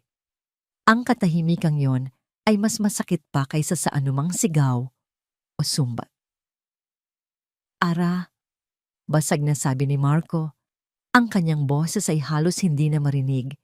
Isang bulong na puno ng sakit na hindi na kayang itago. Patawarin mo ako. Alam ko na ang lahat. Ang tawag mula kay Marco at ang kasunod na tawag mula sa janitor ay parang dalawang magkasunod na lindol na yumanig sa manhid ng mundo ni Ara. Hindi siya nakatulog ng gabing iyon. Nakaupo lang siya sa dilim, pinoproseso ang lahat. Ang katotohanang matagal na niyang nararamdaman sa kaibuturan ng kanyang puso, na hindi aksidente ang nangyari, ay mayroon ng mukha at boses. Kaya naman, nang tumawag ulit si Marco kinabukasan, hindi para humingi ng tawad, kundi para mag-set up ng isang pulong, pumayag siya, hindi para sa kanya, kundi para sa sarili niya, para sa huling pagtutuos. Nasa isang conference room sila Sa opisina ni Marco, isang malamig at walang kaluluwang lugar na may mahabang lamesa sa gitna. Perpekto para sa isang katapusan. Nakatahimik lang si Ara sa isang dulo ng lamesa. Si Marco naman ay nakatayo malapit sa bintana. Nakatalikod sa kanya. Nakatingin sa syudad sa ibaba. Ang dating kumpiyansa sa tindig nito ay wala na. Napalitan ng isang bigat na tila pasan niya ang buong mundo. Hindi sila nag-uusap. Hinihintay lang nila ang pagdating ng huling piyesa sa kanilang sirang laro. Eksaktong 3:00 ng hapon, bumukas ang pinto. Iniluwan nito si Isabel. Suot ang isang matingkad na pulang bestida. Ang mukha ay puno ng pagkainip na agad, napalitan ng pagkasuklam nang makita si Ara. Ngunit nang makita niya si Marco, agad itong ngumiti ng matamis. "Babe!" Malanding sabi nito, papalapit kay Marco. "What's this meeting for? At bakit nandito na naman ang babaeng yan?" Hindi lumingon si Marco. Nanatili itong nakatingin sa labas. "Maupo ka, Isabel," sabi ni Marco. Ang boses ay walang emosyon. Malamig. Nawala ang nangiti ni Isabel, napalitan ng pagtataka. Pero sumunod pa rin ito at umupo sa kabilang dulo ng lamesa, kaharap ni Ara. Itinaas nito ang kilay kay Ara, isang tingin na puno ng pangmamata. "So ano to?" tanong ni Isabel, naiinip. "Interrogation? Kasi kung oo, wala akong panahon." Hindi pa rin nagsalita si Marco. Sa halip kinuha nito ang isang maliit na audio player mula sa kanyang bulsa at inilapag sa gitna ng lamesa. Pinindot niya ang play. Ang unang narinig sa katahimikan ng kwarto ay ang pamilyar na tawa ni Isabel. "Grabe girl! Akala mo kung sinong Santa? Yun pala ang tapang din." Biglang nagbago ang mukha ni Isabel. Ang pagiging kampante niya ay napalitan ng pagkabigla. "Ano yan? Saan mo nakuha yan?" Walang pumansin sa kanya. Nagpatuloy ang recording. Ang bawat salita ay parang isang martilyo na pumupukpok sa katahimikan. Isang tulak lang, tapos ang problema. Kasalanan ba niya yon? Sino bang nagsabing magpunta siya doon? Wala nang sabit. Akin na ulit si Marco. Isang yak ko lang naman. Paniwalang paniwala na sa akin yung tanga na yon. Nang matapos ang recording, ang katahimikan ay mas mabigat pa kaysa dati. Namutla si Isabel. Ang kanyang mga mata ay nanlalaki sa takot. Palingalinga mula kay Marco, patungo kay Ara. "That's fake! Edited yan, hindi totoo yan." Sigaw niya, ang boses ay nagiging desperado. "Marco, babe, maniwala ka sa akin. Sinasabotahin nila ako." Bago pa man makasagot si Marco, may kumatok sa pinto. Bumukas ito at pumasok ang isang lalaking nasa mid-40s, nakasuot ng uniforme ng janitor. Ang lalaking tumawag kay Ara. Nanginginig ang mga kamay nito habang hawak ang sombrero. "Sa sino yan?" Nauutal na tanong ni Isabel. "Siya si Mang Tony," kalmadong sabi ni Marco. Sa wakas ay humarap na sa kanila. Ang kanyang mukha ay pagod at puno ng sakit. Naglinis siya sa labas ng opisina ko noong araw na yon. Tumingin siya sa janitor. "Mang Tony, maaari niyo po bang sabihin ulit ang sinabi niyo sa amin?" Tumango ang janitor, yumuko, at nagsimulang magsalita. Ang boses ay nanginginig, ngunit malinaw. "Narinig ko po ang sigawan. Pagkatapos po nakita ko po si Ma'am." Tumuro ito kay Isabel na tinulak niya si Dr. Ara. "Malakas po." Tapos po, nung bumagsak si Doktora, "Nakita ko po si Ma'am Isabel, ngumiti po siya." "Nagsisinungaling siya." Tumayo si Isabel, itinuturo ang janitor. "Bayaran yan. Binayaran niyo siya para sirain ako." Nawala na ang lahat ng poison nito. Ang natira na lang ay isang babaeng nagwawala sa takot. "Marco, huwag kang maniwala sa kanila. Ako ang paniwalaan mo. Ako ang mahal mo, di ba?" "Tumahimik ka na, Isabel," sabi ni Marco. Ang boses ay puno ng pagod at pandidiri. "Ipinadala ko na ang kopya ng recording na yan, kasama ang statement ni Mang Tony sa mga pulis." at sa ex-husband mo. Sa mga salitang yon, gumuho ang mundo ni Isabel. Napaupo siya sa kanyang upuan na para bang nawalan ng buto ang kanyang katawan. Ang kanyang muka ay naging isang maskara ng purong pagkatalo. Wala ng luha, wala ng sigaw. Talo na siya. Sa buong panahong iyon, si Ara ay nanatiling tahimik, isang tagamasid. Ngayon, lahat ay malinaw na. Ngunit ang katotohanan ay hindi nagdulot ng saya o ng pakiramdam ng paghihiganti. Isang malalim na kapaguran lang. Dahan-dahan siyang tumayo. Ang lahat ng mata ay napunta sa kanya. Kinuha niya ang kanyang bag at inilabas mula roon ang isang pamilyar na brown envelope. Ang annulment papers. Inilapag niya ito sa harap ni Marco. Salamat sa pagpapakita ng katotohanan, sabi ni Ara. Ang boses ay kalmado at matatag. Ang unang beses na kinausap niya si Marco nang direkta sa loob ng mahabang panahon. Pero tapos na tayo. Kumuha siya ng ballpen. Sa harap nilang dalawa, sa ilalim ng kanyang pangalan, pumirma siya. Isang pirma na malinis at pinal. Itinulak niya ang mga papeles papunta kay Marco. Ito na ang pirma ko. Pagkatapos noon, tumalikod siya at nagsimulang maglakad papunta sa pinto. Bawat hakbang ay magaan. Bawat hakbang ay isang paglaya. Ara? Ang desperadong sigaw ni Marco ay nagpatigil sa kanya, ngunit hindi siya lumingon. Narinig niya ang kalabog ng isang silya at ang mabilis na mga yabag. Naramdaman niya ang isang kamay na humawak sa kanyang braso. Mahigpit, desperado. Ara, please. Napilitan siyang lumingon. Nakita niya si Marco, ang mukha ay basang-basa sa luha. Ang dating CEO na mayabang ay wala na. Ang nasa harap niya ay isang lalaking durog na durog. Bigla itong lumuhod sa harap niya. Ang buong conference room ay natahimik. Maging si Isabel na nasa isang sulok ay napatingin sa eksena. Patawarin mo ako, humagulgol si Marco. Nakahawak sa laylayan ng damit ni Ara. Alam kong wala akong karapatang humingi ng tawad. Naging bulag ako, naging bingi, naging tanga ako, Ara. Pero maniwala ka, pinagsisisihan ko ang lahat. Araw-araw, gabi-gabi. Tumingala ito sa kanya. Ang mga mata ay puno ng pagmamakaawa na hindi pa niya nakita kailanman. Ara, please, bigyan mo ako ng isa pang pagkakataon. Isang-isa na lang, aayusin ko ang lahat. Ibabalik ko ang lahat. Tinitigan ni Ara ang lalaking minsan niyang minahal ng buong puso. Ang lalaking pinangarap niyang makasama habang buhay. Ang lalaking sumira sa kanya sa paraang hindi niya akalain. May kirot, may awa, pero wala ng pagmamahal. Dahan-dahan, marahan niyang inalis ang pagkakahawak ni Marco sa kanyang damit.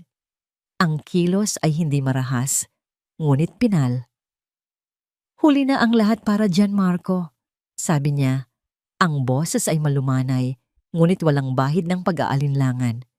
May mga bagay na kahit kailan, hindi na maibabalik. Tumulo ang isang butil ng luha mula sa mata ni Ara. Hindi para kay Marco, hindi dahil sa sakit, kundi para sa kanilang dalawa, para sa mga pangarap na nawala, para sa pag-ibig na namatay, isang huling paalam. Hindi ko alam kung mapapatawad kita balang araw, pagpapatuloy niya. Pero ngayon, pinapatawad ko na ang sarili ko at pinalalaya ko na ang sarili ko mula sa iyo. Tumalikod siyang muli. Sa pagkakataong ito, wala nang pumigil sa kanya. Binuksan niya ang pinto at humakbang palabas, papalayo, sa anino ng kanyang nakaraan. Sa paghakbang niyang iyon, hindi niya narinig ang hagulgol ni Marco na naiwan sa sahig. Hindi niya narinig ang pagdating ng mga gwardiya para kay Isabel. Ang tanging naririnig niya ay ang tibok ng sarili niyang puso. Isang tibok na matatag, isang tibok na malaya, isang taon na ang lumipas. Ang tunog ng mahinang pag-iyak ng isang sanggol ang gumising sa koridor ng pediatrics ward. Kasunod nito ay ang pag-aalala sa boses ng isang batang ina. Doc, bakit po hindi pa rin bumababa ang lagnat niya? Isang kamay ang marahang humawak sa balikat ng ina. Isang kamay na kalmado at matatag. Huminahon po kayo, ma'am, sabi ni Dr. Ara de Villa. Ang kanyang boses ay malumanay, ngunit puno ng awtoridad. Nakasuot siya ng malinis na puting uniforme. Ang kanyang buhok ay nakatali ng maayos. Normal po ang lagnat pagkatapos ng bakuna. Binabantayan po namin siya ng maigi. Magiging okay din po ang baby niyo. Isang nangiti mula kay Ara ang tila nagbigay ng kapayapaan sa nag-aalalang ina. Tumango ito at bumalik sa tabi ng kuna ng kanyang anak. Pinanood sila ni Ara sandali bago magpatuloy sa kanyang rounds. Sa loob ng 1 taon, ito na ang naging mundo niya. Ang ospital, ang mga pasyente, ang pag-asa na dala ng bawat paggaling. Matapos ang investigasyon na naglinis sa kanyang pangalan, muli siyang tinanggap sa ospital. Tinapos niya ang kanyang internship ng may matataas na grado. At ngayon, isa na siyang ganap na residente. Hindi na siya si Ara, na asawa ni Marco de Villa. Siya na si Dr. Ara. At sapat na iyon. Habang nagpapahinga siya sa doctor's lounge, napatingin siya sa TV na nagbabalita. Isang pamilyar na mukha ang biglang lumitaw sa screen. Si Isabel de Leon, nakasuot ng orange na damit ng preso, ang mukha ay walang kolorete at bakas ang pagod. Habang dinadala ng mga pulis papasok sa korte. Nahatulan ng guilty si Isabel de Leon sa mga kasong perjury at serious physical injuries. Mabilis na inilipat ni Ara ang channel, hindi dahil sa nasasaktan pa siya, kundi dahil wala na siyang pakialam. Ang buhay ni Isabel, ang resulta ng mga kasinungalingan nito, ay hindi na bahagi ng kanyang mundo. Isa na lang itong balita sa TV, isang kwento ng ibang tao. Si Marco naman. Ang huling balita niya tungkol dito ay mula pa sa kanyang abogado. 6 na buwan na ang nakalipas. Ang annulment nila ay naaprubahan na. Ibinenta raw ni Marco ang kanyang kumpanya. Ang malaking bahagi ng pera ay ibinigay nito sa iba't ibang charity. Lalo na sa mga ampunan at mga ospital na tumutulong sa mga bata. Ayon sa balita, namumuhay na raw ito ng simple sa probinsya, malayo sa gulo ng syudad, malayo sa buhay na minsan nilang pinagsaluhaan. Hindi niya alam kung ano ang mararamdaman tungkol doon, pero isa lang ang sigurado siya. Ang paglayo ni Marco ay ang pinakamagandang regalo na naibigay nito sa kanya. Isang regalong nagbigay daan sa kanyang paghilom. Natapos ang kanyang duty nang palubog na ang araw. Sa labas ng ospital, isang pamilyar na kotse ang naghihintay. Sumakay siya sa passenger seat. Pagod? Tanong ni Rafa. Isang mainit na ngiti ang sumilay sa labi nito. Ngumiti pabalik si Ara. Pagod pero masaya. Ang kanilang relasyon ay hindi nagsimula sa isang malaking pasabog. Nagsimula ito sa mga tasang kape, sa mga pag-uusap sa kantin, sa mga tahimik na sandali ng pagdadamayan. Ito ay isang pag-ibig na dahan-dahang itinayo sa pundasyon ng respeto, tiwala at pag-unawa. Isang pag-ibig na nagpapagaling, hindi nananakit. Kinabukasan, bago pa man sumikat ang araw, naroon na sila. Nakatayo sa dalampasigan. Ang mga paa ay nakabaon sa malamig at basang buhangin. Ang tunog lang ng mga alon na humahampas sa pampang ang maririnig. Magkahawak ang kanilang mga kamay.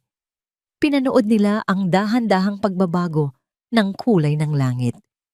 Mula sa itim, naging madilim na asul. Pagkatapos ay naging lila, kahel at rosas. Isang obra maestra ng kalikasan. Ang ganda! Bulong ni Ara. Oo, sagot ni Rafa. Ngunit hindi sa langit ito nakatingin, kundi sa kanya. Lumingon si Ara at ngumiti. Sa mga mata ni Rafa, wala siyang nakitang anino ng nakaraan. Ang nakikita niya lang ay ang refleksyon ng isang babaeng buo, isang babaeng masaya. Handa ka na ba para sa bagong simula? Tanong ni Rafa. Ang boses ay puno ng lambing at pangako. Tumingin si Ara sa abot-tanaw kung saan ang unang sinag ng araw ay nagsisimula ng sumilip. Ang liwanag ay unti-unting tinatalo ang dilim. Isang bagong araw, isang bagong pag-asa. Hinigpitan niya ang hawak sa kamay ni Rafa. Tumingin siya rito. Ang kanyang mga mata ay nagniningning nang higit pa sa pagsikat ng araw. Matagal na akong handa. At dito nagtatapos ang makulay na kwento ni Ara, Marco at Rafa. Mula sa kaibuturan ng aming puso, maraming salamat po sa inyong walang sawang pagsubaybay at pagsama sa amin sa bawat kabanata ng kanilang paglalakbay. Hindi naging madali ang pagsulat sa kwento ni Ara. Bawat sakit na kanyang pinagdaanan, bawat luhang kanyang iniyak, ay ramdam din namin. Ngunit sa bawat pagbangon niya, sa bawat pagpapakita niya ng katatagan, kami rin ay napupuno ng pag-asa. Dahil ang kanyang kwento ay kwento nating lahat. Ito ay isang paalala na gaano man kadilim ang gabi at gaano man kasakit ang mga pagsubok, laging may pag-asang dala ang pagsikat ng isang bagong araw. Isang paalala na ang ating halaga ay hindi nakadepende sa pagmamahal ng iba, kundi sa pagmamahal na kaya nating ibigay sa ating mga sarili. At higit sa lahat, ito ay isang kwento tungkol sa pagpapatawad, na ang tunay na pagpapatawad ay hindi para sa taong nanakit sa'yo, kundi para sa iyong sarili. Isang pagpapalaya sa sarili mula sa bigat ng nakaraan upang mayakap ng buo ang hinaharap. Nais po naming marinig ang inyong saloobin. Anong aral ang inyong napulot? Sino sa mga tauhan ang nakaantig sa inyong puso? Mag-iwan lamang po kayo ng komento sa ibaba. Muli, maraming salamat po sa pagiging bahagi ng kwentong ito. Hanggang sa ating susunod na kwentuhan.